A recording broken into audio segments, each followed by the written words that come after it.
The Las Vegas Raiders continue to add more players on the defensive side of the football. And oh my goodness, Darren Waller claps back at some of the rumors about him coming from the Raiders. Does that tell you as a coach you want to win? See, these are the things people don't understand.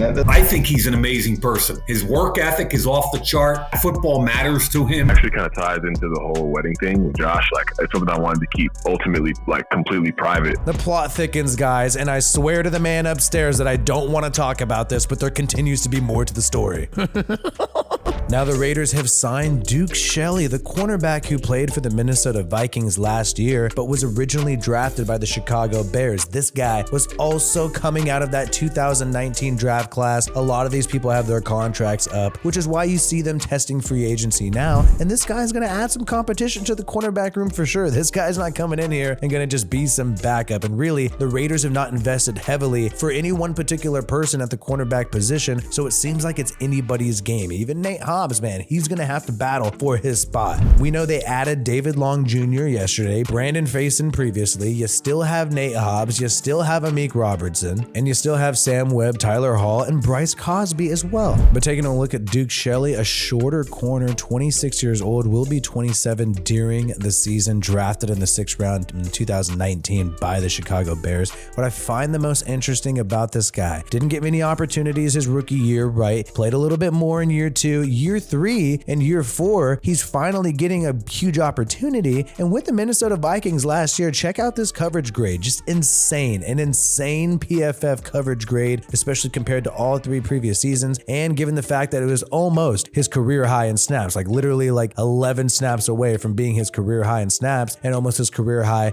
in coverage snaps. So this guy, when finally given an opportunity, after a few years, he's finally going off. Now he doesn't have a ton of interceptions and all that, but this dude, let's see if we could show it for you right here. 10 pass breakups. Guys, this does not happen that much. I look through stats and I look through player numbers all the time. 10 pass breakups in a single season is a huge accomplishment on stat sheets according to PFF. So man, I think this guy is a good investment. It's somebody who when you finally gave him a shot, when you finally gave him an opportunity, he's now doing well, he's now balling out. And we've seen this trend with some of the Raiders signings. I haven't been too impressed with the signings because I feel like they haven't invested too much, especially on big players who you know will be elite, but they have chosen key people here and there. Brandon Faison is one of them at cornerback. Robert Spillane at linebacker is one of them. And I also believe Duke Shelley is another guy in this mix where you finally see them get an opportunity recently. You see them perform a little bit better. Well, let's do a low investment contract in Vegas and let's see if they could take it to that next level there in Las Vegas. But the Raiders have still not invested heavily in defense, and I think that's what a lot of people are worried about. Hopefully they focus on that in the draft. And oh my goodness, guys, I swear I don't want to talk about it, but it keeps happening. We have now an update on Weddinggate. Weddinggate has been this long thing that's happened due to the fallout from Darren Waller and the Raiders. Quick recap, it starts out with Josh McDaniels apparently ruining Darren Waller's wedding. He leaked to the media during the combine that Darren Waller's wedding was happening, and Darren Waller apparently wanted it to be private. It actually kind of ties into the whole wedding thing with Josh. Like, it's something I wanted to keep ultimately completely private from the team. Darren Waller was frustrated about this and then eventually traded to the Giants by the Raiders during Darren Waller's honeymoon. And Darren Waller's wife, Kelsey Plum, who also works for Mark Davis and the Las Vegas Aces, made a tweet about the fact that, Waller was traded on his honeymoon and made a joke that Josh McDaniels was not invited to the wedding. And so we all had a laugh, we all had tons of fun, and then boom, Michael Lombardi, the freaking dad of the offensive coordinator of the Raiders, Mick Lombardi. And by the way, Mick Lombardi, he's not really an offensive coordinator. Genius Josh runs the offense. I don't know what he does. Maybe he massages. I don't know what he does. Maybe he gets McDaniels his coffee, gets him his pens, gets him his clipboards. I don't know.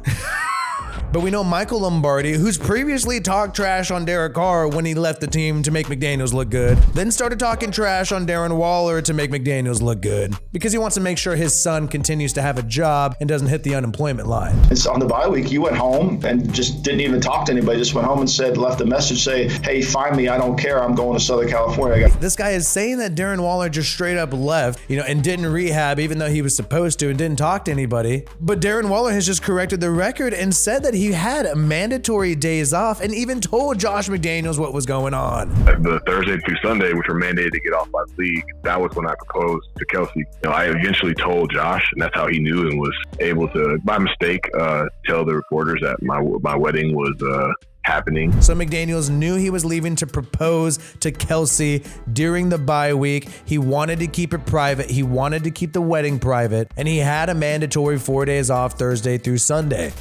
Instead of rehabbing, you went home for 4 days and incurred the fines. But instead, Michael Lombardi is coming out of nowhere, talking trash, making up fake news about former players just to please his son's boss, Josh McDaniels. And then Lombardi has the nerve to also say, oh, by the way, I'm not just saying this just because my son works there. It's always the players are right, the coaches are wrong. And I'm not saying this because my son's the coach there. And I'm not saying this because my son's the coach there. And look, Darren Waller has set the record straight. He wanted to keep things private. And it's not his fault that he's had injury problems the past few years. He's going to see if he can get better and ball out with the Giants. But I don't think the Raiders should let somebody like Michael Lombardi, who is way too close with the coaches, talk trash about players as they leave. I think the Raiders, after they trade someone, instead of leaking fake news to the media, should just not say anything and just let him go and see what happens. And Darren Waller said himself that he, one, did not see this coming, did not expect to be traded. We know Josh McDaniels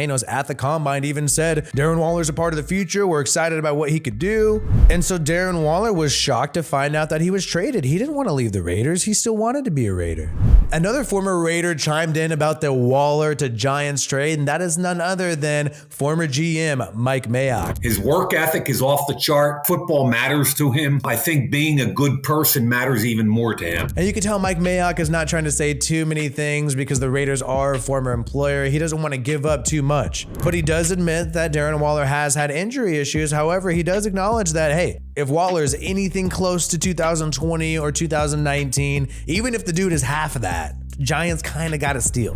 The three best tight ends who are special in the NFL are the cat in Kansas City, Kelsey, the guy in San Francisco, Kittle, and this guy, Waller. And look, it's totally possible that Josh McDaniels is making the right call here, moving on from Darren Waller, saving some cap space, doing some low investments in Austin Hooper, OJ Howard, Jesper Horsted, and then just going to rely primarily on your wide receivers in the receiving game. And look, it is possible that Michael Lombardi is going rogue with these comments, but I really do believe that he's getting fed information from somebody. And if Mick Lombardi works for the team, his own freaking son, look, I tell my dad everything, especially stuff that's going on at work. I'm pretty sure Mick Lombardi is going to tell his dad what to say about Darren Waller in the media. Doesn't take a freaking genius to figure that out. So maybe Michael Lombardi should focus on other things other than what's going on with the Raiders and some drama about their team. Perhaps he can focus on trying to become a general manager again, since he failed to do that while he was with the Cleveland Browns and was only able to last about a year and 4 months. I think Mike Mayock actually lasted a little longer than him. Either way though, man, we'll keep you up to date with everything happening with the Raiders. Peace out, y'all. My name is WiFiWillie, and I hope you have a good one.